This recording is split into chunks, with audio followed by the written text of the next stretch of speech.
ನಾರಾಯಣಾಯ ಪರಿಪೂರ್ಣಗುಣಾರ್ಣವಾಯ ವಿಶ್ವೋದಯ ಸ್ಥಿತಿಲಯೋನ್ನಿಯತಿಪ್ರದಾಯ ಜ್ಞಾನಪ್ರದಾಯ ವಿಬುಧಾಸುರಸೌಖ್ಯ ದುಃಖ ಸತ್ಕಾರಣಾಯ ವಿತತಾಯ ನಮೋ ನಮಸ್ತೆ. ಅಭ್ರಂ ಭಂಗರಹಿತಂ ಅಜಡಂ ವಿಮಲಂ ಸದಾ ಆನಂದತೀರ್ಥಮತುಲಂ ಭಜೆ ತಾಪತ್ರಯಾಪ ಭವತಿ ಯದನುಭಾವಾದೇಡಮೂಕೋಪಿ ವಾಗ್ಮಿ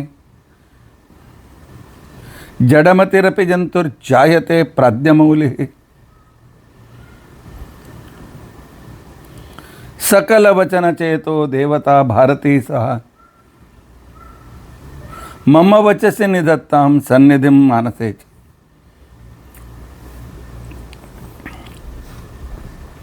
ಅಸ್ಮದ್ಗುರು ಸಮಾರಂಭಾಂ ಟೀಕಾಕೃತ್ಪಾದ ಮಧ್ಯಗಾಂ ಶ್ರೀಮದಾಚಾರ್ಯ ಪರ್ಯಂತಾಂ ವಂದೇ ಗುರು ಪರಂಪರಾಂ.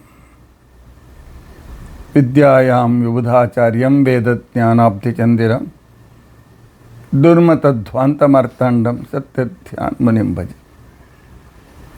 ಪಂಚಾಶದ್ವರ್ಷಪರ್ಯಂತಂ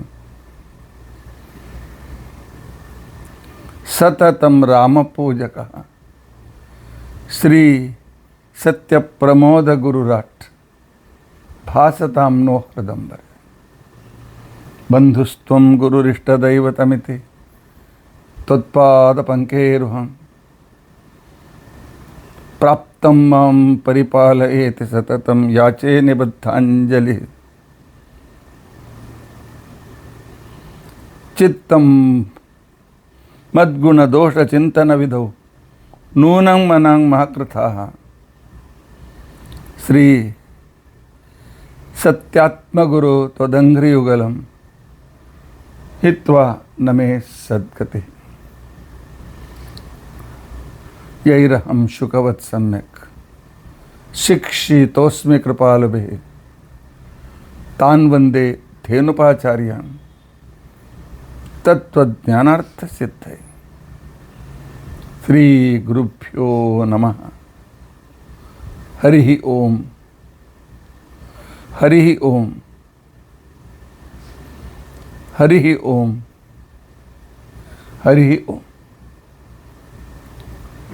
ಸ್ವಸ್ತಿಸ್ತು ಅಶೇಷ ಸನ್ಮಂಗಲಾನಿ ಸಂತು ಶ್ಲೋಕೇಕ ಶ್ರವಣಪಠನ ಮಾತ್ರೇಣ ವಕ್ತುಶ್ಚ ಶ್ರೋತॄಣಾಂ ನಿಖಿಲ ಕಲಿಕೃತ ಕಲ್ಮಷಾಪನೋದನ ಪಟುತರೆ ಧರ್ಮಾದ್ಯಖಿಲ ಪುರುಷಾರ್ಥ ಸಾಧನೆ ಭೂತೆ ಅದ್ಯ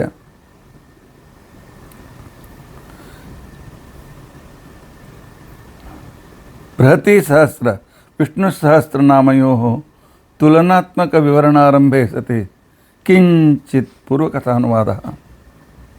ಹರಿ ಓಂ ಹರಿ ಓಂ ಹರಿ ಓಂ.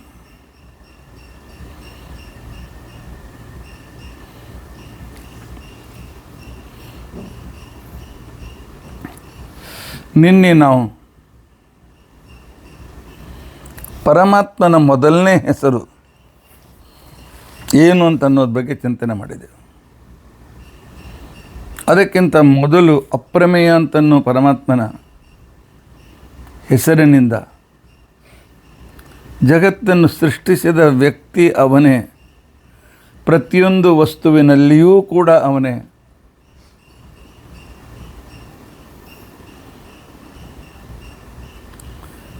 ಆದ್ದರಿಂದಾಗಿ ಅವನೇ ಈ ಸಂಪೂರ್ಣ ಜಗತ್ತಿನ ಸಂಪತ್ತಿಗೆ ಮೊದಲನೇ ಅಧಿಕಾರಿ. ಮೊದಲಿನ ಅದರ ಸುಖಭೋಗವನ್ನು ಪಡೆಯುವ ವ್ಯಕ್ತಿ ಪರಮಾತ್ಮ ಅನ್ನೋದನ್ನು ನಾವು ತಿಳಿದುಕೊಂಡಿದ್ದೇವೆ. ಅದೆಲ್ಲ ಇರಲಿಪ್ಪ, ಇದು ನನ್ನ ದೇಹ. ನನ್ನ ದೇಹಕ್ಕೆ ನಾ ಸ್ವಾಮಿ ಹೌದಲ್ಲ,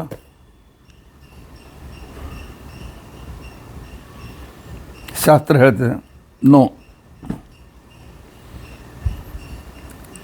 ನಿನ್ನ ದೇಹಕ್ಕೆ ಸ್ವಾಮಿ ಪರಮಾತ್ಮ, ನೀನು ಆ ಮನೆಯಲ್ಲಿ ಬಾಡಿಗೆಯಿಂದ ಇರ್ತಕ್ಕಂಥವನು ಅಷ್ಟೆ. ಯಾಕೆ ಈ ಶರೀರ ಕೊಂಡುಕೊಳ್ಳೋದಕ್ಕೋಸ್ಕರ ನೀನು ಹಣ ಕೊಡಲಿಲ್ಲ. ದಿನಾಲು ಶರೀರದ ಎಲ್ಲ ಇಂದ್ರಿಯಗಳು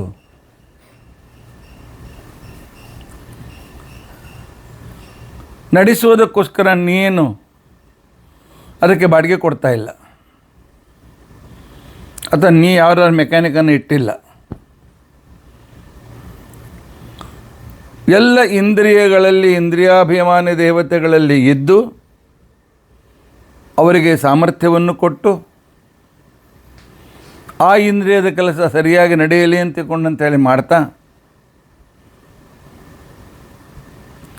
ಪರಮಾತ್ಮ ಈ ಇಂದ್ರಿಯಗಳ ಸ್ವಾಮಿಯಾದ್ದರಿಂದಾಗಿ ಈ ದೇಹಕ್ಕೆ ಅಧಿಕಾರಿ ಪರಮಾತ್ಮ.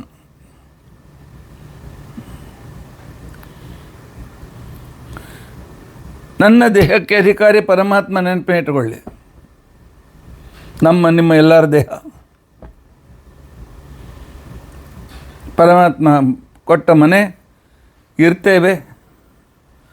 ಅದನ್ನು ಚೆನ್ನಾಗಿಟ್ಕೊಂಡ್ರೆ ಪರಮಾತ್ಮ ನಮಗೆ ಮುಂದೆ ಒಳ್ಳೆ ಮನೆ ಕೊಡ್ತಾನೆ, ಅದಕ್ಕಿಂತಲೂ ಉತ್ತಮ ಮನೆ ಕೊಡ್ತಾನೆ.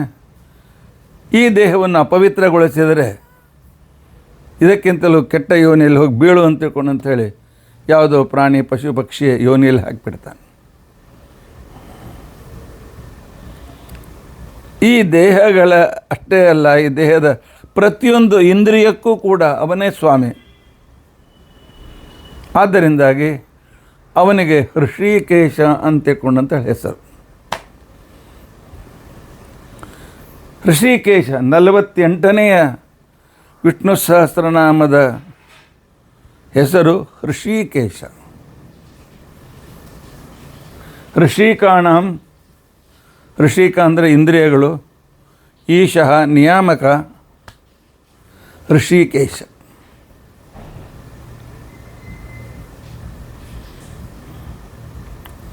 ಈ ಮಾತನ್ನು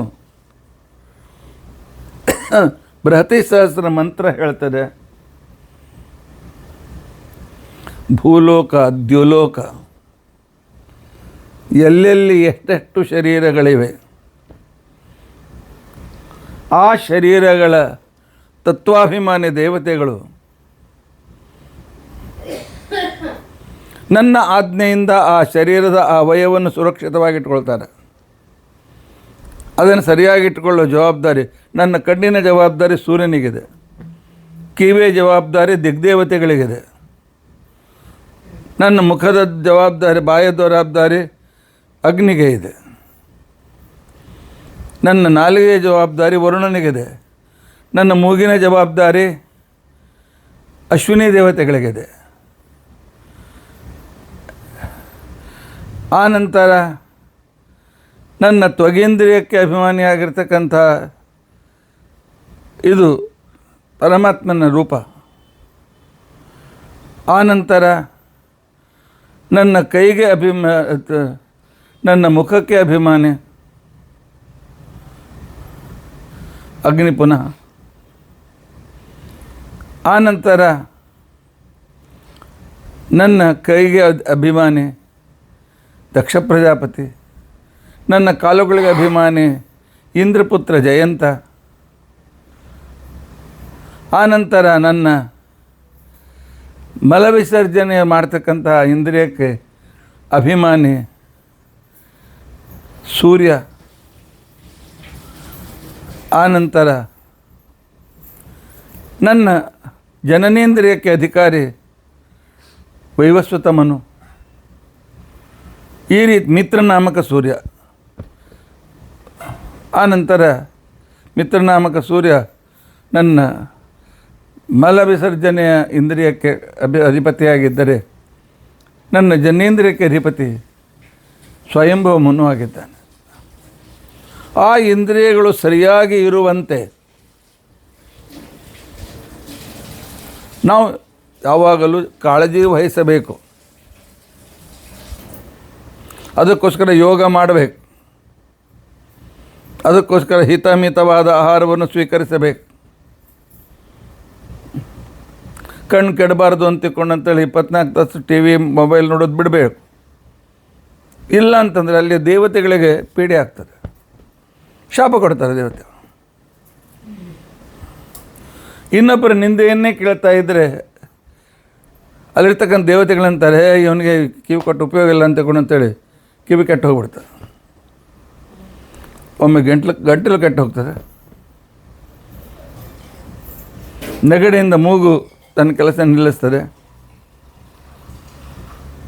ಪರಮಾತ್ಮನ ಅನುಗ್ರಹ ತಪ್ಪಿದಾಗ ಈ ರೀತಿಯಾಗಿ ಆಗುತ್ತದೆ. ನಮಗೆ ರೋಗ ಆದಾಗ ನಾವು ಡಾಕ್ಟರ್ ಹತ್ರ ಓಡಿ ಹೋಗ್ತೇವೆ, ಹೋಗಿ ಔಷಧ ತೆಗೆದುಕೊಳ್ಳಿ ಪರವಾಗಿಲ್ಲ. ಆದರೆ ನೆನೆಸಿ ನಿಮಗೆ ಯಾವ ಇಂದ್ರಿಯದ ಅನಾನುಕೂಲತೆ ಇದೆ, ಅದಕ್ಕೆ ಅಭಿಮಾನಿ ದೇವತೆ ತದಂತರ್ಗತ ಪರಮಾತ್ಮನ ರೂಪ, ಅದನ್ನು ಚಿಂತನೆ ಮಾಡಿ ಆ ಚಿಂತನೆಯಲ್ಲಿ ಪರಮಾತ್ಮ ತಾನು ನಮಗೆ ಬೇಕಾಗಿರ್ತಕ್ಕಂಥ ಅನುಕೂಲತೆ ಮಾಡಿಕೊಡ್ತಾನೆ, ಆ ಇಂದ್ರಿಯವನ್ನು ಸಂರಕ್ಷಣೆ ಮಾಡ್ತಾನೆ.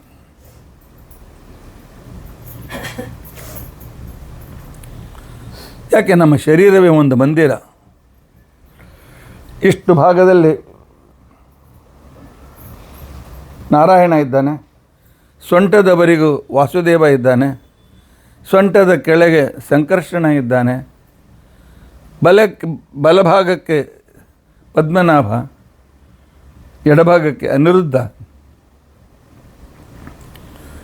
ಇಷ್ಟು ರೂಪದಿಂದ ಪರಮಾತ್ಮ ಈ ನಮ್ಮ ದೇಹ ಅಂತನ್ನೋ ಪಿಂಡಾಂಡದ ರಾಜನಾಗಿದ್ದುಕೊಂಡು ಎಲ್ಲವನ್ನೂ ಕಂಟ್ರೋಲ್ ಮಾಡ್ತಾ ಇದ್ದಾನೆ.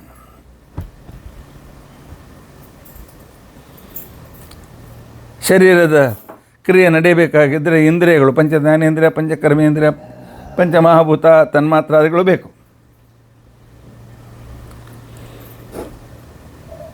ಇಂಥ ಪರಮಾತ್ಮನ ಆಯಾ ಇಂದ್ರಿಯಾಭಿಮಾನಿ ದೇವತೆಗಳು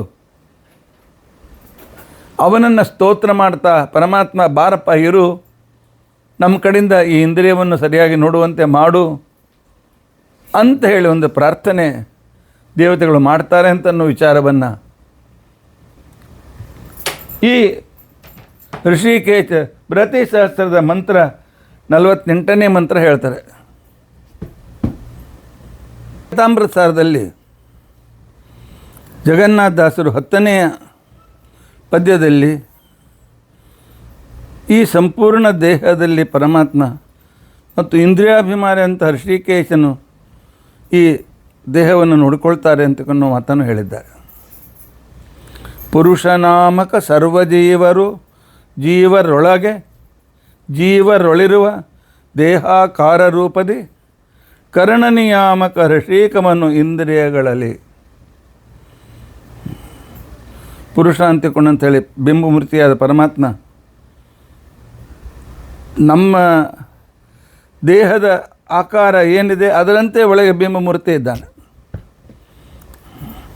ನನ್ನ ಬಿಂಬಮೂರ್ತಿ ಹೇಗಿದ್ದಾನೆ ನೀವು ಕನ್ನಡಿಯಲ್ಲಿ ನಿಂತು ನೋಡ್ಕೊಳ್ಳಿ, ನಿಮ್ಮ ಬಿಂಬಮೂರ್ತಿ ನಿಮ್ಮ ಹಾಗೆ ಇದ್ದಾನೆ. ಅವನಂತೆ ನೀವಿದ್ದೀರಿ, ಅವನಂತೂ ಕಾಣೋದಿಲ್ಲ. ನಿಮ್ಮಂತೆ ಅವನು ಇದ್ದಾನೆ ಅಂತಂದರೆ ಅವನ್ನೇ ಈ ದೇಹದ ನಿಯಾಮಕ ಅಂತ ಗೊತ್ತಾಯ್ತು. ಕರಣ ನಿಯಾಮಕ ಋಷಿಕಪನು ಇಂದ್ರಿಯಗಳಲ್ಲಿ ತುರಿಯ ನಾಮಕ ವಿಶ್ವತಾಹ ತನ್ನೆರಡು ಬೆರಳಿ ಉತ್ತಮ ಅಂಗದಿ 2 ತಾಸು ಅವನ ನಾಡಿಯೊಳಗಿಟ್ಟಪ್ಪ. ಈ ಪುರುಷನ ಪರಮಾತ್ಮ ತಾನು 76,000 ನಾಡಿಗಳಲ್ಲಿ ವ್ಯಾಪ್ತನಾಗಿದ್ದುಕೊಂಡು ಸಂಪೂರ್ಣ ಶರೀರದ ಜವಾಬ್ದಾರಿಯನ್ನು ನೋಡ್ಕೊಳ್ತಾ ಇದ್ದಾನೆ. ನಾವಿಷ್ಟು ಜವಾಬ್ದಾರಿ ನೋಡ್ಕೊಳ್ತೇವೆ. ನಾವು ನಮ್ಮ ಕೆಲಸದಲ್ಲಿದ್ದಾಗ ನಮ್ಮ ದೇಹದ ಕಡೆಗೆ ಲಕ್ಷ್ಯವೇ ಇರೋದಿಲ್ಲ.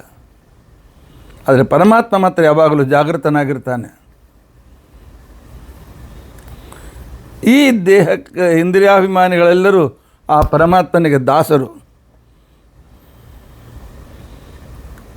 ಅವರು ಪರಮಾತ್ಮ ಕೊಟ್ಟ ಸಂಪತ್ತನ್ನು ಆ ಇಂದ್ರಿಯಾಭಿಮಾನಿ ದೇವತೆಗಳು ನಮ್ಮ ದೇಹಕ್ಕೋಸ್ಕರ ಉಪಯೋಗಿಸಿ ಪರಮಾತ್ಮ ನೀವು ಹೇಳಿದ ಕೆಲಸ ಮಾಡಿದ್ದೇವೆ ಅಂತೇಳಿ ಪರಮಾತ್ಮನ ಅನುಗ್ರಹವನ್ನು ಪಡಿತಾರೆ. ಈ ವಿಚಾರವನ್ನು ಬೃಹತಿ ಸಹಸ್ರದ ಮಂತ್ರ ನಮಗೆ ತಿಳಿಸಿಕೊಡ್ತಾರೆ. ನೋಡಿ, ನಾವಿರೋದೆಲ್ಲ ಬಾಡಿಗೆ ಮನೆ. ಸರಿಯಾಗಿ ಸಂರಕ್ಷಣೆ ಮಾಡಿಕೊಳ್ಳಿ. ಶರೀರ ಮಾಧ್ಯಮ ಖಲು ಧರ್ಮ ಸಾಧನ ಅಂತೇಳಿ ಶಾಸ್ತ್ರ ಹೇಳ್ತಾರೆ. ಬೃಹತಿ ಸಹಸ್ರದ ಮಂತ್ರ ಈ ರೀತಿಯಾಗಿದೆ. ಇಂದ್ರಾಯದ್ಯಾವ ಓಷಧೀರುತಾಪ ಪತಿಂವೋ ಅಜ್ಞಾನಾಂ ರಯಿಂ ರಕ್ಷಂತಿ ಜೀರಯೋ ವನಾನಿ ಧೇನೂನಾಮಿಷುದ್ಧಸಿ ಓಂ. ನಮ್ಮ ವಿದ್ಯಾರ್ಥಿ ಹೇಳ್ತಾನೆ, ನಮ್ಮ ವಿದ್ಯಾರ್ಥಿಗಳಿಗೆ ಬೃಹತಿ ಸಹಸ್ರ ಮುಖೋದ್ಗತ ಇದೆ. ಹೇಳು. ಇಂದ್ರಾಯದ್ಯಾವ ಓಷಧೀರುತಾಪಃ ಪತಿಂವೋ ಅಜ್ಞಾನಾಂ ರಯಿಂ ರಕ್ಷಂತಿ ಜೀರಯೋ ವನಾನಿ ಧೇನೂನಾಮಿಷುದ್ಧಸೋಂ. ಏನಪ್ಪ ಇದರ ಅರ್ಥ ಏನು ಅಂತ ತಿಳ್ಕೊಂಡಂತಂದರೆ, ದ್ಯಾವಹ ದ್ಯುಲೋಕಾಭಿಮಾನಿ ದೇವತೆಗಳು, ಔಷಧೀಹಿ ಆಪಹ ಔಷಧಾಭಿಮಾನಿ ದೇವತೆಗಳು, ಅಪವ್ಮಾನಿ ದೇವತೆಗಳು, ಉಪಲಕ್ಷಣತೆಯ ನಮ್ಮ ಶರೀರದ ಸಕಲ ಇಂದ್ರಿಯ ಅಭಿಮಾನಿ ದೇವತೆಗಳು ಅಂತೇನಿದ್ದಾರೆ, ಅವರೆಲ್ಲರೂ ಕೂಡ ನಮ್ಮ ಶರೀರವನ್ನು, ನಮ್ಮ ಶರೀರಕ್ಕೆ ಬೇಕಾಗಿರ್ತಕ್ಕಂಥ ವನಸ್ಪತಿಗಳನ್ನು ಸಂರಕ್ಷಣೆ ಮಾಡ್ತಾರೆ. ಅವರು ಸಂರಕ್ಷಣೆ ಮಾಡ್ತಾರೆ. ಯಾಕೆ? ಅವರನ್ನು ಪರಮಾತ್ಮ ನಿಯಮಿಸಿದ್ದಾನೆ. ಈ ಡ್ಯೂಟಿ ನಿಂದು. ಬೃಹತಿ ಸಹಸ್ರ ಹೇಳ್ತಾರೆ, ತಮ್ಮ ಡ್ಯೂಟಿಯನ್ನು ಸರಿಯಾಗಿ ಮಾಡಿ ಪರಮಾತ್ಮ ನಿನಗೆ ಸಮರ್ಪಿತ ಅಂತಕೊಂಡು ಸಮರ್ಪಣೆ ಮಾಡ್ತಾರಂತೆ.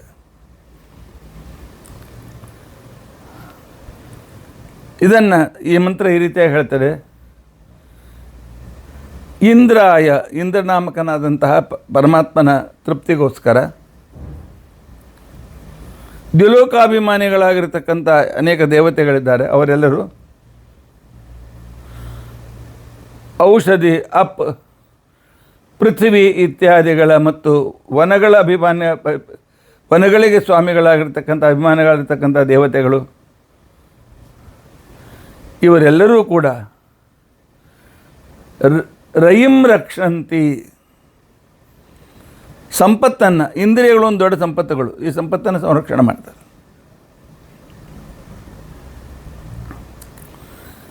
ಯಾಕೆ?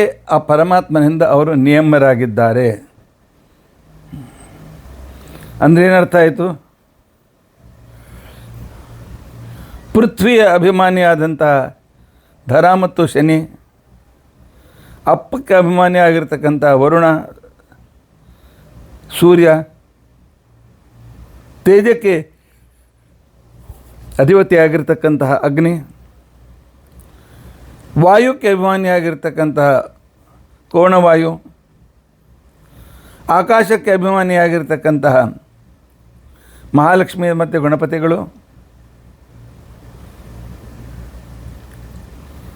ಇವರೆಲ್ಲರೂ ಆಯಾ ಇಂದ್ರಿಯಗಳಲ್ಲಿ ಇದ್ದು ನಾವೇನವರಿಗೆ ಸಂಬಳ ಕೊಡೋದಿಲ್ಲ, ಅವರು ಪೂಜೆನೂ ಮಾಡೋದಿಲ್ಲ. ಬೇಡ, ಯಾವ ಇಂದ್ರಿಯದಲ್ಲಿ ಎಷ್ಟು ದಿನ ದೇವತೆಗಳಿದ್ದಾರೆ, ಹರಿಕಥಾಮೃತ ಸಾರ ಓದುವರನ್ನು ಬಿಟ್ಟು ಉಳಿದವರಿಗೇನು ಗೊತ್ತೇ ಇಲ್ಲ.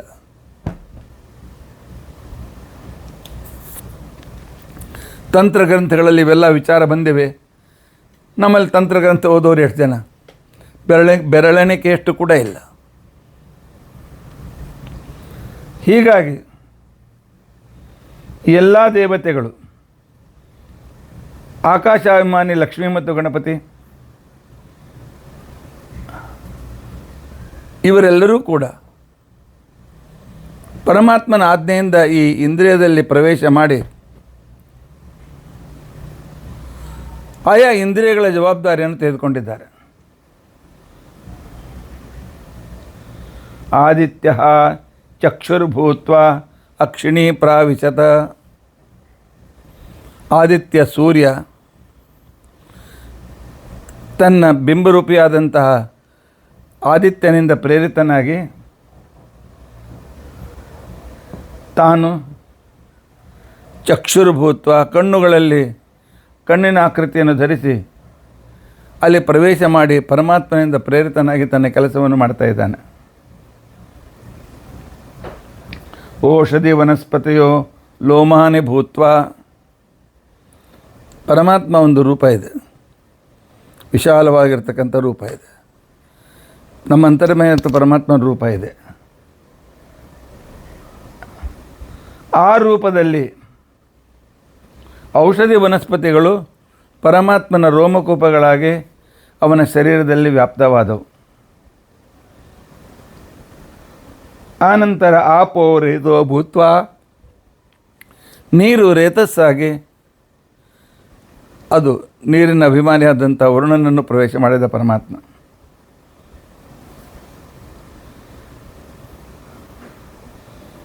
ಅದನ್ನೇ ಹೇಳ್ತಾರೆ, ವನಾನಿ ಚಕ್ಷುರೀಂದ್ರಿಯ ಜಾತಾನಿ ತತ್ತತ್ ಶರೀರೇಷ್ಟು ಸ್ಥಿತ್ವ. ಸಕಲ ಇಂದ್ರಿಯಗಳ ಅಭಿಮಾನ ದೇವತೆಗಳು ಆಯಾ ಇಂದ್ರಿಯಗಳಲ್ಲಿ ಇದ್ದು ಆ ಇಂದ್ರಿಯಗಳಿಂದ ಭಗವಂತನ ಪೂಜೆಯನ್ನು ಮಾಡ್ತಾರೆ. ಪರಮಾತ್ಮನ ಪೂಜೆಯಲ್ಲಿ ಸತತವಾಗಿ ಆಸಕ್ತರಾಗಿರ್ತಾರೆ. ಆದ್ದರಿಂದಾಗಿ ಈ ಎಲ್ಲ ಅಭಿಮಾನ ದೇವತೆಗಳು ಪರಮಾತ್ಮನನ್ನು ಸಂತೋಷಪಡಿಸುವುದಕ್ಕೋಸ್ಕರವೇ ಪಿಂಡಾಂಡದ ಅವಯವಗಳಲ್ಲಿ ವ್ಯಾಪ್ತರಾಗಿ ಆನಂತರ ಮೇಲಿನ ಲೋಕಕ್ಕೂ ಮೇಲೆ ಇರುವ ಸೂಕ್ಷ್ಮ ಇಂದ್ರಿಯಗಳ ಅಭಿಮಾನಿಗಳು ತಾವಾಗಿ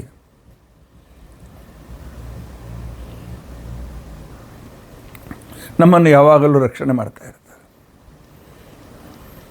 ಮುಖ್ಯವಾಗಿ ಪರಮಾತ್ಮ ಯಾಕೆ ಅವನಿಗೆ ಋಷಿಕೇಶ ಅಂತ ಹೇಳ್ಕೊಂಡು ಅಂತೇಳಿ ಹೆಸರು. ಋಷಿಕೇಶ ಅಂತ ಹೆಸರು ಬರಲಿಕ್ಕೆ ಕಾರಣವೇನು?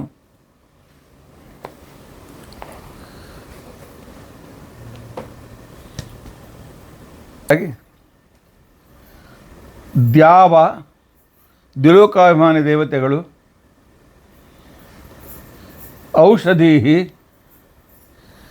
ಔಷಧಾಭಿಮಾನಿ ಚಂದ್ರಾದಿಗಳು ಉತ ಆಪಃ ಮತ್ತು ಅಪಭಿಮಾನಿಯಾಗಿರ್ತಕ್ಕಂಥ ದೇವತೆಗಳು ಉಪಲಕ್ಷಣತೆಯ ನಮ್ಮ ಶರೀರದ ಕರ್ಮೇಂದ್ರಿಯ ಮತ್ತು ಧ್ಯಾನೇಂದ್ರಿಯಗಳ ಅಧಿಪತಿಗಳಾಗಿರ್ತಕ್ಕಂಥ ದೇವತೆಗಳು ಇವರೆಲ್ಲರೂ ರಯಿಂ ದ್ರವಿಣಂ, ಈ ದೊಡ್ಡ ಸಂಪತ್ತಿಯನ್ನು ಸಂರಕ್ಷಣೆ ಮಾಡ್ತಾರೆ.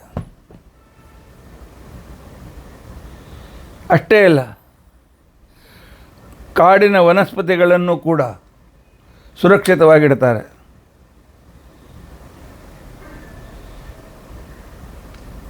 ಇವರೆಲ್ಲರೂ ಕೂಡ ಪರಮಾತ್ಮನಿಗೋಸ್ಕರ ಇಷ್ಟೆಲ್ಲ ಕೆಲಸವನ್ನು ಮಾಡ್ತಾರೆ. ಯಾಕೆಂದರೆ ಪರಮಾತ್ಮ ಅಸಂತುಷ್ಟನಾಗಬಾರ್ದಂತೆ. ಈಗ ಸದ್ಯಕ್ಕೆ ನಾವು ಪಿಂಡಾಂಡದ ವಿಚಾರವನ್ನು ಮಾಡಿದರೆ, ನನ್ನ ಶರೀರದ ಎಲ್ಲ ಇಂದ್ರಿಯಗಳಿಗೆ ಸ್ವಾಮಿ ರಕ್ಷಕ, ಪೋಷಕ, ಅಭಿವೃದ್ಧಿದಾಯಕ, ಪರಿಪೂರ್ಣ ಆರೋಗ್ಯ ಸಂಪನ್ನತ್ವ ಕಾರಕ ಪರಮಾತ್ಮ ಋಷಿಕೇಶ.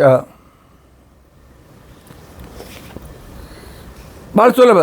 ನಿಮ್ಮ ದೇಹಕ್ಕೆ ಯಾವಾಗ ಪೀಡೆ ಉಂಟಾಗ್ತದೆ, ಋಷಿಕೇಶನ ನೆನೆಸಿ ನೋಡಿ. ಋಷಿಕೇಶ, ಯಾಕೋ ಬಹಳ ತಲೆ ನೋಯ್ತಾ ಇದೆ ಅಂತ ನನಗೂ ಸ್ವಲ್ಪ ನೋಯ್ತಾ ಇದೆ ಈಗ. ಅದಕ್ಕೋಸ್ಕರ ಮಧ್ಯದಲ್ಲಿ ಒಂದು ಸ್ವಲ್ಪ ಡಿಸ್ಟರ್ಬ್ ಆಗಿತ್ತು ಸ್ವಲ್ಪ ಆರಂಭದಲ್ಲಿ. ಆದ್ದರಿಂದಾಗಿ ಪರಮಾತ್ಮ ಶರೀರದಲ್ಲಿ ಇಂದ್ರಿಯಗಳಲ್ಲಿ ವ್ಯಾಪ್ತನಾಗಿರುವ ಭಗವಂತನೇ, ಆಯಾ ದೇವತಾಂತರ್ಯಾಮಿಯಾದ ಭಗವಂತನೇ, ನೀನು ನನ್ನ ಈ ದೇಹ ಮತ್ತು ಇಂದ್ರಿಯ ಅಂತನ್ನುವ ಸಂಪತ್ತನ್ನು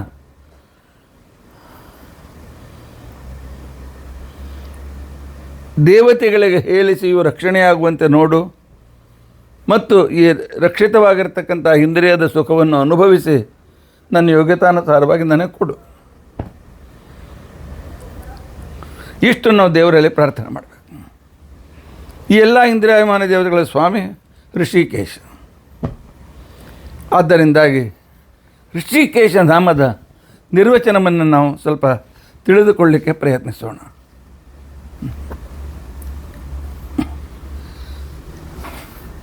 ಋಷಿಕೇಶದ ಇಂದ್ರಿಯಗಳ ವಿಶೇಷತೆಯನ್ನು ಋಷಿಕಾಣಾಂ ಅಂದರೆ ಇಂದ್ರಿಯಾಣಾಂ ಇಂದ್ರಿಯಗಳ ಈಶಃ ಸ್ವಾಮಿ ಯಾವನಾಗಿದ್ದಾನೆ ಅವನು ಋಷಿಕೇಶ. ಪರಾಶರ ಭಟ್ಟಿಯ ಹರಿವಂಶದ ಉದಾಹರಣದ ಹರಿವಂಶದಲ್ಲಿ ಈ ಋಷಿಕೇಶದ ಹೆಸರಿನ ವಿವರಣೆಯನ್ನು ಈ ರೀತಿಯಾಗಿ ಕೊಡ್ತದೆ. ಋಷಿಕಾಣಿ ಇಂದ್ರಿಯಾಣ್ಯಾಹು, ಸಕಲ ಇಂದ್ರಿಯಗಳಿಗೆ ಋಷಿಕ ಅಂತ ತಿಳ್ಕೊಂಡು ಅಂತೇಳಿ ಕರೀತಾರೆ. ತೇಷಾಂ ಈಶೋ ಯಥೋ ಭವಾನ್, ಪರಮಾತ್ಮ ನೀನು ಆ ಇಂದ್ರಿಯಗಳ ಸ್ವಾಮಿಯಾಗಿರುವೆ. ಋಷಿಕೇಶ ತಥೋ ವಿಷ್ಣು ಖ್ಯಾತೋ ದೇವೇಶು ಕೇಶವ, ಇಂದ್ರಿಯಗಳ ಅಭಿಮಾನಿಯಾದ್ದರಿಂದಾಗಿ ಇಂದ್ರಿಯಗಳ ಸ್ವಾಮಿ, ಇಂದ್ರಿಯಾಭಿಮಾನಿ ದೇವತೆಗಳಿಗೆ ಸ್ವಾಮಿಯಾದ್ದರಿಂದಾಗಿ ಋಷಿಕೇಶಸ್ತಥೋ ವಿಷ್ಣು, ಋಷಿಕೇಶ ಅಂತ ತಿಳ್ಕೊಂಡು ಅಂಥೇಳಿ ದೇವಲೋಕದಲ್ಲಿಯೂ ಕೂಡ ಎಲ್ಲ ಲೋಕದಲ್ಲಿಯೂ ಪರಮಾತ್ಮ ಪ್ರಸಿದ್ಧನಾದ ಅಂತನ್ನುವ ಮಾತನ್ನು ಹರಿವಂಶ ನಮಗೆ ತಿಳಿಸಿಕೊಡ್ತದೆ. ಭಗವದ್ಗೀತೆಯಲ್ಲೂ ಕೂಡ ಇದೇ ಮಾತನ್ನು ಹೇಳ್ತಾರೆ. ಶರೀರಂ ಯದವಾಪ್ನೋತಿ ಯಚ್ಚಾಪಿ ಉತ್ಕ್ರಾಮತೀಶ್ವರಃ ಗೃಹೀತ್ವೇತಾನಿ ಸಂಯಾಂತಿ ವಾಯುರ್ಗಂಧಮಿವಾಶಯಾತ್. ಗಾಳಿ ಹೇಗೆ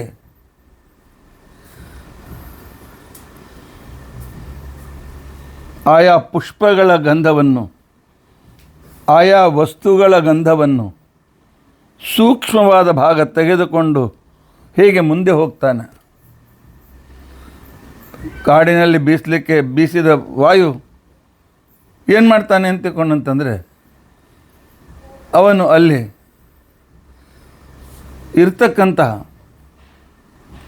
ಪುಷ್ಪದ ಕಣಗಳನ್ನು ತೆಗೆದುಕೊಂಡು ಮುಂದೆ ಹೋಗ್ತಾನೆ. ಹಾಗೆ ಪರಮಾತ್ಮ ಈ ಶರೀರದಲ್ಲಿ ಬರುವಾಗ ಈ ಇಂದ್ರಿಯಾಭಿಮಾನ ದೇವತೆಗಳನ್ನು ಕರೆದುಕೊಂಡು ಬಂದು ಇಲ್ಲಿ ವ್ಯವಸ್ಥೆ ಮಾಡ್ತಾನೆ. ಪರಮಾತ್ಮ ಈ ಶರೀರವನ್ನು ಪ್ರವೇಶ ಮಾಡುವಾಗ ಈ ಇಂದ್ರಿಯಗಳಿಗೆ ಶಕ್ತಿಯನ್ನು ಕೊಡುವುದಕ್ಕೋಸ್ಕರ ತಾನು ಒಳಗೆ ಪ್ರವೇಶ ಮಾಡ್ತಾನೆ. ಆನಂತರ ಶರೀರ ಬಿಟ್ಟು ಹೋಗುವಾಗ ತನ್ನ ಜೊತೆಗೆ ಇಂದ್ರಿಯಾಭಿಮಾನ ದೇವತೆಗಳನ್ನು ಕರೆದುಕೊಂಡು ಹೋಗ್ಬಿಡ್ತಾನೆ. ಆದ್ದರಿಂದ ಅದೇ ಕಣ್ಣು ನೋಡಲಿಕ್ಕೆ ಅಸಮರ್ಥವಾಗ್ತದೆ, ಅದೇ ಕಿವಿ ಕೇಳಲಿಕ್ಕೆ ಅಸಮರ್ಥವಾಗ್ತದೆ, ಅದೇ ಮೂಗು ಆಘ್ರಾಣ ಮಾಡಲಿಕ್ಕೆ ಅಸಮರ್ಥವಾಗ್ತದೆ, ಎಲ್ಲ ಜೀರೋ ಆಗಿಬಿಡುತ್ತೆ.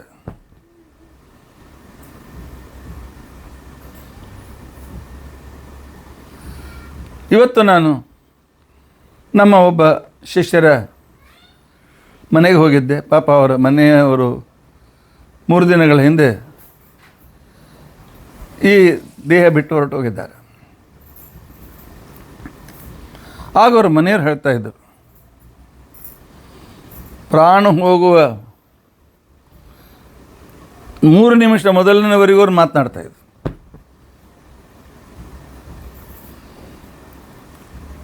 ಸ್ವಲ್ಪ ಬೆಡ್ಡಿಡನ್ ಆಗಿದ್ದರು.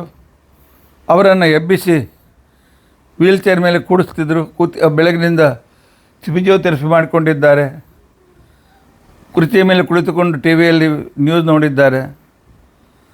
ಆನಂತರ ಸ್ವಲ್ಪ ಮೈಕೈ ನೋಯ್ತಾ ಇದೆ, ಅಡ್ಡಾಗ್ತೇನೆ ಅಂತ ತಿಳ್ಕೊಂಡಂತೇಳಿ ಹಾಸಿಗೆ ಮೇಲೆ ಮಲ್ಕೊಂಡಿದ್ದಾರೆ. 2 ನಿಮಿಷ ಹಿಂದೆ ಮಾತನಾಡುವ ಮನುಷ್ಯ ಮುಂದೆ ಇಲ್ಲ.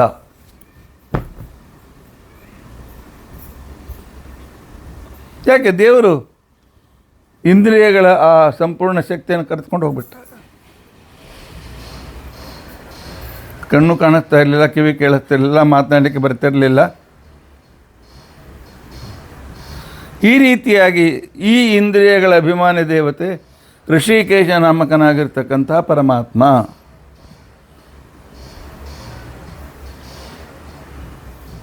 ಅದಕ್ಕೆ ಗೀತಾಭಾಷ್ಯದಲ್ಲಿ ಆಚಾರ್ಯ ಬರೀತಾರೆ,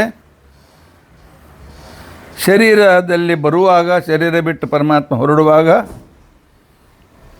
ತಾನೇ ಈ ಇಂದ್ರಿಯಗಳನ್ನು, ಗಂಧದ ಸೂಕ್ಷ್ಮಾಂಶವನ್ನು ಹೇಗೆ ಗಾಳಿ ತೆಗೆದುಕೊಂಡು ಹೋಗ್ತದೆ, ಇಲ್ಲಿ ಸೂಕ್ಷ್ಮಾಂಶ ಅಂತ ದೇವತೆಗಳನ್ನು ಕರ್ಕೊಂಡು ಹೋಗ್ಬಿಡ್ತಾನೆ. ದೇವತಾಹೀನವಾದ ಭಗವಂತನಿಂದ ತ್ಯಜಿಸಲ್ಪಟ್ಟ ಈ ಶರೀರ ಎಲ್ಲ ಇಂದ್ರಿಯ ಶಕ್ತಿಯನ್ನು ಕಳೆದುಕೊಂಡು ಬಿಡ್ತದೆ.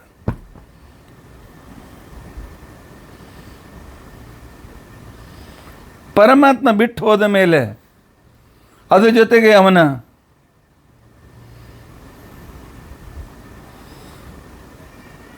ಐಡೆಂಟಿಟಿ ಕೂಡ ಹೊರಟೋಗ್ಬಿಡ್ತದೆ.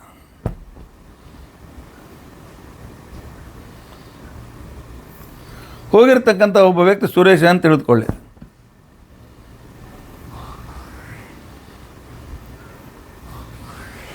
ಒಂದು 2-3 ತಾಸು ಆದಮೇಲೆ, ಏನು ರೀ ಸುರೇಶನನ್ನು ಯಾವಾಗ ಸ್ಮಶಾನಕ್ಕೆ ಕರ್ಕೊಂಡು ಹೋಗ್ತೀರಿ, ಸುರೇಶನಿಗೆ ಯಾವಾಗ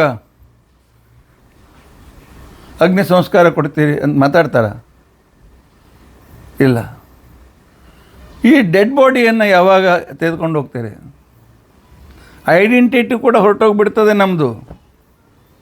ಮುಂದೆ ನಮ್ಮ ಹೆಸರಿನಲ್ಲಿ ಶ್ರಾದ್ದದಲ್ಲಿ ತರ್ಪಣ ಮಕ್ಕಳು ಕೊಡ್ತಾರೆ, ಆದರೆ ವ್ಯವಹಾರ ಮನುಷ್ಯನೂ ಕೂಡ ವ್ಯವಹಾರ ಮಾಡುವಾಗ ಏನು ರೀ ಭಾಳ ಹೊತ್ತಾದ್ರೆ ಡೆಡ್ ಬಾಡಿ ಭಾಳ ಹೊತ್ತು ಇಟ್ಕೊಳ್ಬಾರ್ದು.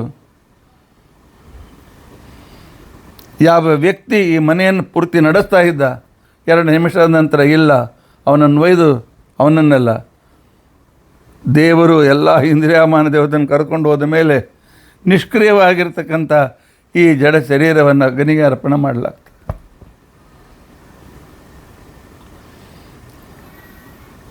ನಾನು ಇಂದ್ರಿಯಾಭಿಮಾನಿ ಋಷಿಕೇಶ ಅಂತನ್ನು ತೋರಿಸೋದಕ್ಕೋಸ್ಕರ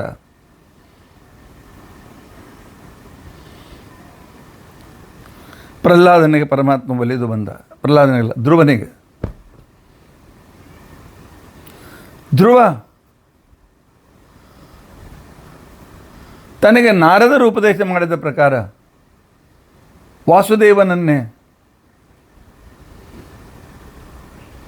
ಮನಸ್ಸಿನಲ್ಲಿ ಇಟ್ಟುಕೊಂಡು ಕೊನೆಯಲ್ಲಿ ತಪಸ್ಸು ಮಾಡುವಾಗ ಶ್ವಾಸವನ್ನು ನಿರೋಧ ಮಾಡಿ ಕೈ ಮೇಲೆ ಮಾಡಿ ಅಲ್ಲಿದ್ದ ಪರಮಾತ್ಮನ್ನೇ ಚಿಂತಿಸಿ ಆಕಾಶದ ಪರಮಾತ್ಮನ ನೋಡ್ತಾನೆ ತಪಸ್ಸು ಮಾಡ್ತಾ ಇದ್ದ. ಒಮ್ಮೆಲೆ ಆ ಮೂರ್ತಿ ಮಾಯವಾಯಿತು. ಗಾಬರಿಯಾಗಿ ಕೆಳಗೆ ಹಾಕಿ ನೋಡ್ತಾನೆ, ಎದುರಿಗೆ ಪರಮಾತ್ಮ ನಿಂತುಕೊಂಡಿದ್ದಾನೆ. ಯಾವ ಪರಮಾತ್ಮನನ್ನು ತಪ್ಪಿಸೋಕ್ಕೋಸ್ಕರ ಎಷ್ಟು ದಿವಸ ಕಾಯ್ತಾ ಇದ್ದನು, ಒಮ್ಮೆಲೆಗೆ ಬಂದಾಕ್ಷಣಕ್ಕೇನೆ ಇವನಿಗೆ ಆಶ್ಚರ್ಯ ಹೆಚ್ಚಾಗಿ ಒಂಥರ ಶಾಕ್ ಆಗಿ ಎಲ್ಲ ಇಂದ್ರಿಯಗಳು ನಿಷ್ಕ್ರಿಯವಾಗಿಬಿಟ್ಟು, ಮಾತು ಬರ್ತಾ ಇಲ್ಲ. ಬಹುಶಃ ವಾಗ್ದೇವತೆ ಪರಮಾತ್ಮನ ನೋಡುವುದರಲ್ಲಿ ಅದು ಕೂಡ ತನ್ನ ಕೆಲಸ ಮರೆತು ಬಿಟ್ಟಿದೆ. ಕಣ್ಣು ಮಾತ್ರ ಮಿಟಿಕಿಸದೆ ನೋಡ್ತಾ ಇದ್ದಾನೆ ಧ್ರುವ. ಯಾಕೆ? ಇಂದ್ರ ಪರಮಾತ್ಮನ್ನೇ ನೋಡ್ತಾ ಅದು, ಕಣ್ಣಲ್ಲಿರ್ತಕ್ಕಂಥ ಸೂರ್ಯ ಭಗವಂತನನ್ನೇ ನೋಡ್ತಾ ಇದ್ದ. ಈ ರೀತಿಯಾಗಿ ತತ್ವಾಭಿಮಾನ ದೇವತೆಗಳು ಕೂಡ ಪರಮಾತ್ಮನೆದುರಿಗೆ ನಿಷ್ಕ್ರಿಯರಾದಾಗ ಆಗ ಭಗವಂತ ತನ್ನ ಶಂಖ ಹಿಡಿದುಕೊಂಡ ಕೈಯಿಂದ ಆ ಧ್ರುವನ ಕಿವಿಯ ಬಲಭಾಗದ ಮೇಲೆ ಅದನ್ನು ಸ್ವಲ್ಪ ಸ್ಪರ್ಶ ಮಾಡಿದ್ದ. ಎಲ್ಲ ಇಂದ್ರಿಯಗಳು ಜಾಗೃತವಾಗಿವೆ. ಹೌದು, ನಮ್ಮ ಬಲಭಾಗದ ಕಿವಿಯ ಮೇಲೆ, ಆ ನಂತರ ಸಣ್ಣ ಮೆದುಳಿನ ಕೆಳಗೆ ಒಂದು ಕೇಂದ್ರ ಇದೆ, ಯೋಗ ಕೇಂದ್ರ ಇದೆ. ಹೇಗೆ ನಮಗೆ ಸ್ವಾಧಿಷ್ಠಾನ, ಮಣಿಪುರ ಇತ್ಯಾದಿ ಇತ್ಯಾದಿ ನಾಡಿಗಳು ಕಣ್ಣಿಗೆ ಕಾಣೋದಿಲ್ಲ. ಅವು ಇವೆ, ಆದರೆ ಅವು ಕಣ್ಣಿಗೆ ಕಾಣೋದಿಲ್ಲ.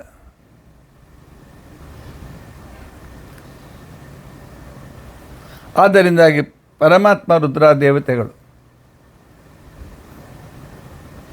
ಈ ಇಂದ್ರಿಯಗಳನ್ನು ಉಪಸಂಹಾರ ಮಾಡಿದ್ದಾರೆ. ಧ್ರುವನಿಗೆ ಆಗ್ತಾ ಇಲ್ಲ. ಕೊನೆಗೆ ಪರಮಾತ್ಮ ಆ ಶಂಖದಿಂದ ಪ್ರವೇಶ ಮಾಡಿದ್ದ. ಅದ್ರ ಬಗ್ಗೆ ನಾನು ಇದನ್ನ ಬಗ್ಗೆ ಹೇಳ್ತಾ ಇದ್ದೆ, ಆ ಕೇಂದ್ರದ ಬಗ್ಗೆ. ಕಣ್ಣಿಗೆ ಕಾಣದೇ ಇದ್ರೂ ತನ್ನ ಕೆಲಸ ನಡೆಸ್ತಾ ಇದೆ. ಹೇಗೆ ಎಂಡೋಕ್ರಾಮ್ ಗ್ಲ್ಯಾಂಡ್ಗಳು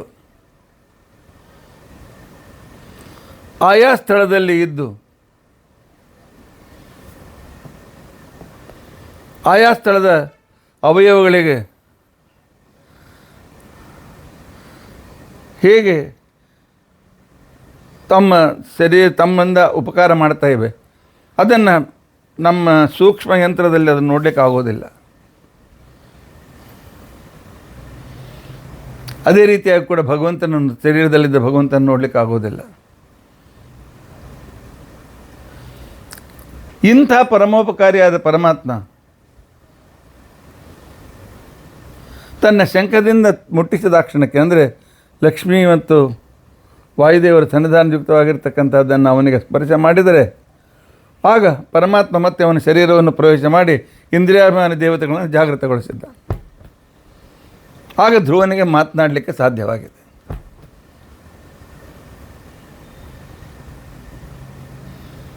ಆಗ ಧ್ರುವ ಪ್ರಾರ್ಥನೆ ಮಾಡ್ತಾನೆ, ಯೋಂತಃ ಪ್ರವಿಶ್ಯ ಮಮ ವಾಚಮಿಮಾಂ ಪ್ರಸುಪ್ತಾಂ ಸಂಜೀವಯತ್ಯ ಕಿಲ ಶಕ್ತಿಧರ ಸ್ವಧಾಮ್ನ ಅನ್ಯಾಶ್ಚ ಹಸ್ತಚರಣಶ್ರವಣತ್ವಗಾದೀನ್ ಪ್ರಾಣಾನ್ ನಮೋ ಭಗವತೆ ಪುರುಷಾಯ ತುಭ್ಯಂ. ಎಲೆ ಅಂತರ್ಯಾಮಿ ಆಗಿರ್ತಕ್ಕಂಥ ಪುರುಷ ನಾಮಕ ಪರಮಾತ್ಮನೇ, ಎಲೆ ಇಂದ್ರಿಯಾಭಿಮಾನಿ ಆಗಿರ್ತಕ್ಕಂಥ ಋಷಿಕೇಶನೇ, ನೀನು ನನ್ನ ಒಳಗೆ ಪ್ರವೇಶ ಮಾಡಿ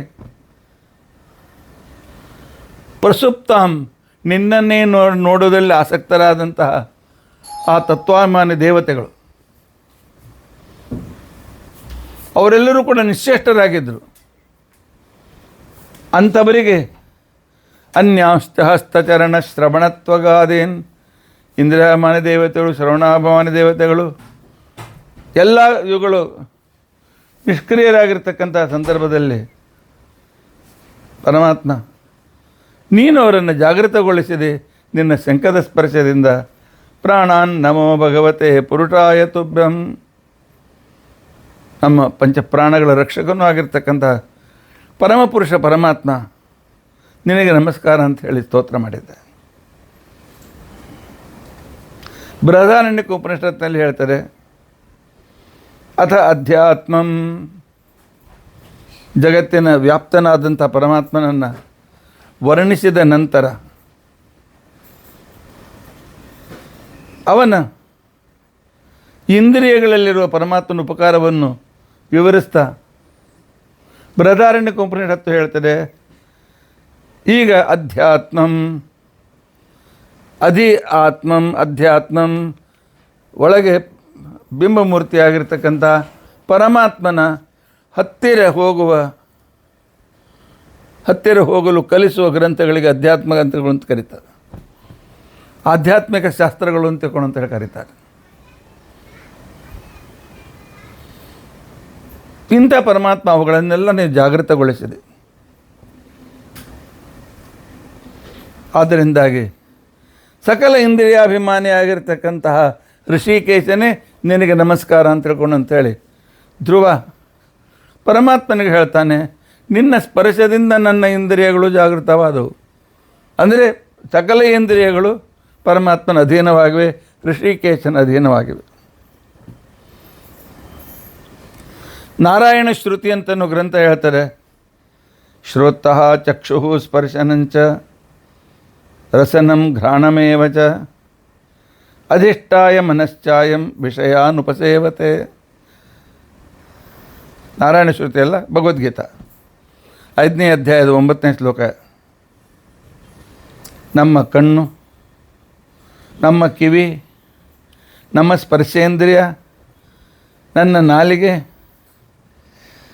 ನನ್ನ ಆಘ್ರಾಣ ಮಾಡುವ ಅಶ್ವಿನಿ ದೇವತೆಗಳ ಇವರಲ್ಲಿ ಪರಮಾತ್ಮ ಅಧಿಷ್ಠಾತ್ರನಾಗಿ ಅಧಿಪತಿಯಾಗಿ ನಿಂತುಕೊಂಡು ಮನಸ್ಸನ್ನು ಕೂಡ ಆವರಿಸಿ ಬುದ್ಧಿಯನ್ನು ಕೂಡ ಆವರಿಸಿ ಪರಮಾತ್ಮ ಈ ಇಂದ್ರಿಯಗಳ ದರ್ಶನ ಶ್ರವಣಾದಿಗಳ ಬಂದ ಆನಂದವನ್ನು ಸ್ವೀಕಾರ ಮಾಡ್ತಾನೆ.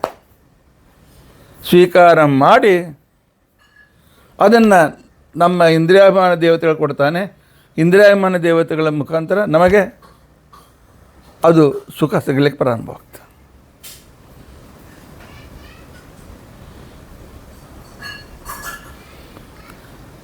ಈ ನನ್ನ ಕೈ ನಿಷ್ಕ್ರಿಯವಾಯಿತು. ಯಾಕೆ ಅಂತಂದರೆ ಜಯಂತನನ್ನು ಪರಮಾತ್ಮ ತನ್ನ ಜೊತೆಯಲ್ಲಿ ಕರ್ಕೊಂಡು ಹೋದ. ಆದ್ದರಿಂದಾಗಿ ಈ ಕೈಯಿಂದ ಆಗತಕ್ಕಂಥ ಸುಖವನ್ನು ಪರಮಾತ್ಮ ಕಸಿದುಕೊಂಡ. ನಾನು ಜಿಲೇಬಿ ತಿಂದು ಸಂತುಷ್ಟನಾದರೆ ಒಳಗಿದ್ದ ಪರಮಾತ್ಮ ತಾನು ಸಂತುಷ್ಟನಾಗಿ ನನಗೆ ಸಂತೋಷ ಕೊಟ್ಟಿದ್ದಾನೆ. ಅದೇ ಸಂತೋಷ ಕೊಡಬಾರದು ಅಂತ ತಿಳ್ಕೊಂಡಂತ ಅವನ ಮನಸ್ಸಿಗೆ ಬಂದಾಗ ಜಿಲೇಬಿ ಎದುರಿನಲ್ಲಿರ್ತಾರೆ. ಒಳ್ಳೆ ಸರಿಯಾಗಿ ಪಾಕ ತುಂಬಿಕೊಂಡಿದೆ. ಪಾಕ ತುಂಬಿದ ಜಿಲೇಬಿ ಅದನ್ನು ಕೂಡ ಜೇನುತುಪ್ಪದಲ್ಲಿ ಎದ್ದು ಇಟ್ಟಿದ್ದಾರೆ. ಆದರೆ ಇವತ್ತು ಜಿಲೇಬಿ ಕಹಿ ಅನ್ನಿಸ್ತದೆ ನನಗೆ. ಯಾಕೆ? ನಾನು ತಿನ್ನಲಿಕ್ಕಿಲ್ಲ, ಡಾಕ್ಟರ್ನ ಬೇಡ ಅಂತ ಹೇಳಿದ್ದಾರೆ. ನನ್ನ ಎದುರಿಗೆ ನನ್ನ ತಟ್ಟೆಯಲ್ಲಿದೆ, ನಾನು ಮುಟ್ಟುವಂತಿಲ್ಲ. ಯಾಕೆ? ಅಲ್ಲಿದ್ದ ಪರಮಾತ್ಮ ಆ ಇಂದ್ರಿಯಾಭಿಮಾನಿ ದೇವತೆಯನ್ನು ತನ್ನ ಅಧೀನ ಮಾಡ್ಕೊಂಡು ಬಿಟ್ಟಿದ್ದಾನೆ. ಆ ಶಕ್ತಿಯನ್ನು ಉಪಸಂಹಾರ ಮಾಡಿದ್ದಾನೆ. ಆದ್ದರಿಂದಾಗಿ ನಾವು ಅನುಭವಿಸುವ ಸಕಲ ಸುಖಗಳನ್ನು ಪರಮಾತ್ಮ ಸ್ವೀಕರಿಸಿ ನಮಗೆ ಅದರ ಅನುಭವವನ್ನು ಕೊಡ್ತಾನೆ. ಆನಂತರ ಪ್ರಶ್ನೆ ಬರ್ತದೆ, ಪರಮಾತ್ಮ ಎಲ್ಲವನ್ನು ಭೋಗಿಸ್ತಾನೆ ಅಂತ ತಿಳ್ಕೊಂಡಂತಂದರೆ ನಾನು ಅಭಕ್ಷ್ಯ ಭಕ್ಷಣ ಮಾಡಿದರೆ? ಇವತ್ತಿನ ದಿವಸ ನಾನು ಈರುಳ್ಳಿ ಭಜಿ ಮಾಡ್ಕೊಂಡು ತಿಂದರೆ ಅದು ನನಗೆ ಆನಂದ ಆಗ್ತದೆ. ಅದನ್ನು ಪರಮಾತ್ಮ ಅನುಭವಿಸಿ ಕೊಟ್ಟಿದ್ದಾನೆಯಾ? ಇಲ್ಲ. ಈರುಳ್ಳಿ ಕೈಯಾಗಿ ತಗೊಂಡ ಕ್ಷಣಕ್ಕೇನೆ ಪರಮಾತ್ಮ ಅಂತಾನೆ, ಏಯ್ ನಾಲಿಗೆಲಿದ್ದ ಹೊರಣ ಬದಿಗೋಗು, ನಿನ್ನ ಜೀವಾಭಿಮಾನಿಯಾದ ಅಸುರನಲ್ಲಿ ಕೂಡಿಸು. ಶಾಸ್ತ್ರ ನಿಷಿದ್ಧವಾದ ನಮಗೆ ದುಃಖಕರವಾದ ಆ ವಸ್ತುಗಳ ಪರಿಣಾಮವನ್ನು ಪರಮಾತ್ಮ ತಾನು ಸ್ವೀಕರಿಸುವುದಿಲ್ಲ. ಕೇವಲ ಶುಭ ಕರ್ಮದ ಸಿನಿಮಾ ಹಾಡು ಕೇಳ್ತಾ ಇದ್ದರೆ ಈ ನಮಗೆ ಆನಂದ ಆದಂತ ಅನ್ನಿಸ್ತದೆ. ಆದರೆ ಅಲ್ಲಿ ದೈತ್ಯರ ಆನಂದ ಅದು. ಶಾಸ್ತ್ರ ವಿರುದ್ಧ ಆದದ್ದನ್ನು ತಿನ್ನುವಾಗ, ಶಾಸ್ತ್ರ ವಿರುದ್ಧವಾದನ್ನು ಕುಡಿಯುವಾಗ ನಮ್ಮ ಶರೀರದಲ್ಲಿರ್ತಕ್ಕಂಥ ಋಷಿಕೇಶ ಬದಿಗೆ ಸರಿತಾನೆ, ದೈತ್ಯರಿಗೆ ಅವಕಾಶ ಮಾಡಿಕೊಡ್ತಾನೆ. ದೈತ್ಯರು, ತತ್ವಾಭಿಮಾನಿಯಾದ ದೈತ್ಯರು ಆ ವಿಷಯ ಸುಖವನ್ನು ತಾವು ತೆಗೆದುಕೊಂಡು ಅದು ಸುಖದ ಬದಲಾಗಿ ದುಃಖವನ್ನೇ ಕೊಡ್ತಾರೆ. ಅದೇ ಸುಖ ನನಗೆ ಸುಖವಾಗೋದಿಲ್ಲ, ದುಃಖವಾಗ್ತದೆ. ಆದ್ದರಿಂದಾಗಿ ಪರಮಾತ್ಮ ನಾವು ಕೊಟ್ಟಿರ್ತಕ್ಕಂತಹ ಸಾತ್ವಿಕವಾದ ಆಹಾರವನ್ನು ಸ್ವೀಕರಿಸಿ ನಮ್ಮ ಮೇಲೆ ಪರಮಾನುಗ್ರಹ ಮಾಡ್ತಾನೆ. ನಾನು ಅಭಕ್ಷ್ಯ ಭಕ್ಷಣ ಮಾಡ್ತಾ ಇದ್ದೇನೆ, ಯಾವತ್ತು ತಿನ್ನಬಾರ್ದು ತಿಂತಾ ಇದ್ದೇನೆ ನಾನು. ಆಗ ಪರಮಾತ್ಮ ಏನು ಮಾಡ್ತಾನೆ, ತಾನು ಅದನ್ನು ಸ್ವೀಕರಿಸುವುದಿಲ್ಲ, ಅದು ದೈತ್ಯರಿಗೆ ಹೋಗುವಂತೆ ಮಾಡ್ತಾನೆ. ಇನ್ನು ದೈತ್ಯರು ನಮ್ಮ ಮೇಲೆ ಉಪಕಾರ ಮಾಡ್ತಾರೆ ಅಪಕಾರ ಮಾಡ್ತಾರೆ, ನಿಮಗೆ ಕಲ್ಪನೆ ಮಾಡಿಕೊಳ್ಳಿ. ಪ್ರತಿಯೊಂದು ಅಭಕ್ಷಣವನ್ನು ಮಾಡ್ತಾ ಇರುವಾಗ, ಅಯೋಗ್ಯ ಮಾತುಗಳನ್ನು ಕೇಳ್ತಾ ಇರುವಾಗ, ಕೆಟ್ಟ ಬೈಗಳನ್ನು ಬೈತಾ ಇರುವಾಗ, ಆನಂತರ ಅಯೋಗ್ಯ ಸ್ಥಳಗಳಿಗೆ ನಾವು ಹೋಗ್ತಾ ಇರುವಾಗ, ಅಯೋಗ್ಯ ಕೆಲಸವನ್ನು ಕೈಯಿಂದ ಮಾಡ್ತಾ ಇರುವಾಗ, ಪರಮಾತ್ಮ ಋಷಿಕೇಶ ತಾನು ಅದರ ನಿಯಾಮಕನಾಗಿದ್ದರೂ ಕೂಡ ಅಲ್ಲಿ ದೇವತೆಗಳನ್ನು ಬದಿಗೆ ಸರಿಸಿ ದೈತ್ಯರನ್ನು ಕೂಡಿಸ್ತಾನೆ. ಆಗ ದೈತ್ಯರು ಸ್ವಾರ್ಥಿಗಳು, ತಾವು ಸುಖ ಅನುಭವಿಸ್ತಾರೆ, ದುಃಖ ನಮಗೆ ಕೊಡ್ತಾರೆ. ಇದು ನಾವು ನೆನಪಿಟ್ಕೊಳ್ಬೇಕು.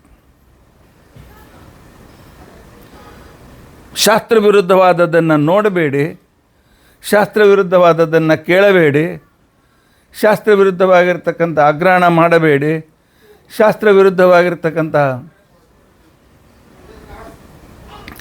ವಸ್ತುಗಳ ರುಚಿ ನೋಡಬೇಡಿ. ಇಲ್ಲಾದರೆ ದೈತ್ಯರು, ನಿಮ್ಮಲ್ಲಿರ್ತಕ್ಕಂಥ ತತ್ವಾಭಿಮಾನ ದೈತ್ಯಗಳು ಪರಿಪುಷ್ಟರಾಗ್ತಾರೆ, ಅವರು ನಿಮ್ಮನ್ನು ತಪ್ಪು ದಾರಿಗೆ ಕರೆದುಕೊಂಡು ಹೋಗ್ತಾರೆ.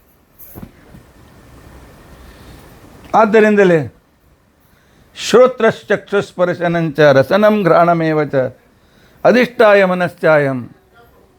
ಪರಮಾತ್ಮ ಇಂದ್ರಿಯಗಳಲ್ಲಿದ್ದು ಅಲ್ಲಿರ್ತಕ್ಕಂಥ ಶಾಸ್ತ್ರೋಕ್ತವಾಗಿರ್ತಕ್ಕಂಥ ಸುಖವನ್ನು ಕೊಡು ದೇವತೆಗಳಿಗೆ ಕೊಟ್ಟು ಅವರನ್ನು ಸಂತೋಷಪಡಿಸಿ ನಮ್ಮನ್ನು ಸಂತೋಷಪಡಿಸ್ತಾನೆ ಪರಮಾತ್ಮ. ಇದು ನಾರಾಯಣ ಶ್ರುತಿಯಲ್ಲಿ ವಿವರಣೆ ಬಂದಿದೆ.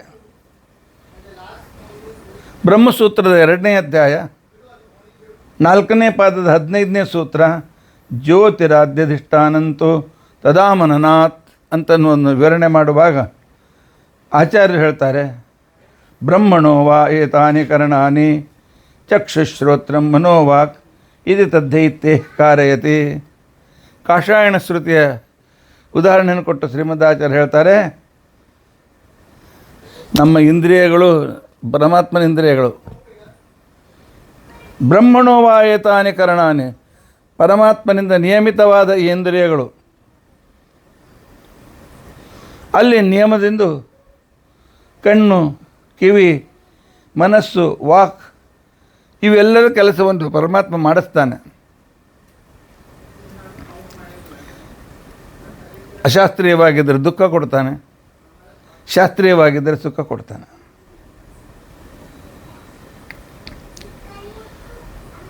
ಮತ್ತು ಬೇರೆ ಗ್ರಂಥಗಳು ಈ ರೀತಿಯಾಗಿ ಹೇಳ್ತವೆ, ಕರಣಿ ಕಾರಣಂ ಬ್ರಹ್ಮ ಪುರುಷಾಪೇಕ್ಷೆಯ ಅಖಿಲಂ ಶ್ರೋತ್ರಾದಿಭಿಃ ಕಾರಯತಿ ಕರಣಾನಿ ಇತ್ಯತೋ ವಿಭು. ಪರಮಾತ್ಮ ತತ್ವಾಭಿಮಾನ ದೇವತೆಗಳಿಗೆ ಹೇಳಿ ಆಯಾ ಅವಯವಗಳ ಕೆಲಸವನ್ನು ಮಾಡಿಸ್ತಾ ಇರ್ತಾನೆ. ನ ಜೀವಾಪೇಕ್ಷೆಯ ಮುಖ್ಯಂ ಕಾರಯೇತ್ ಪರಮೇಶ್ವರ. ಪರಮಾತ್ಮ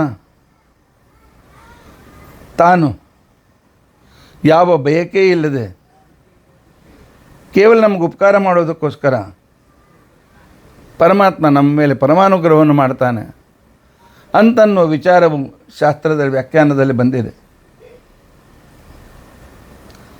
ಎಲ್ಲಿ ಪರಮಾತ್ಮನ ಚಿಂತನೆ ಇದೆಯೋ ಅಲ್ಲಿ ಮಾತ್ರ ನಮಗೆ ಸುಖ ಸಮೃದ್ಧಿ ಇದೆ. ಕೇವಲ ಅಪೇಕ್ಷೆಯ ತಸ್ಮಾತ್ ಮುಖ್ಯತ್ವಂ ತಸ್ಯ. ಈ ಶರೀರದ ಮುಖ್ಯ ಅಧಿಕಾರಿ ಯಾರು ಅನ್ನೋದನ್ನು ತಿಳಿಸಿಕೊಡ್ತಾರೆ. ಇಂದ್ರಿಯಗಳನ್ನು ಅಲ್ಲಿ ತತ್ವಾಭಿಮಾನ ದೇವತೆಗಳಿಗನ್ನು ಇಟ್ಟು, ಈ ಜೀವನಿಂದ ವ್ಯತಿರಿಕ್ತರಾದ ಅವರನ್ನು ಇಟ್ಟು ಅವರು ಕೇಳುವಂತೆ ನೋಡುವಂತೆ ಎಲ್ಲ ಮಾಡಿ, ಅದು ಶಾಸ್ತ್ರೀಯವಾಗಿದ್ದರೆ ಅದು ಸುಖ ಅನುಭವಿಸಿ, ತಾನು ಅನುಭವಿಸಿ ದೇವತೆಗಳ ಮುಖಾಂತರ ನಮಗೆ ಸುಖ ಆಗುವಂತೆ ಮಾಡ್ತಾನೆ.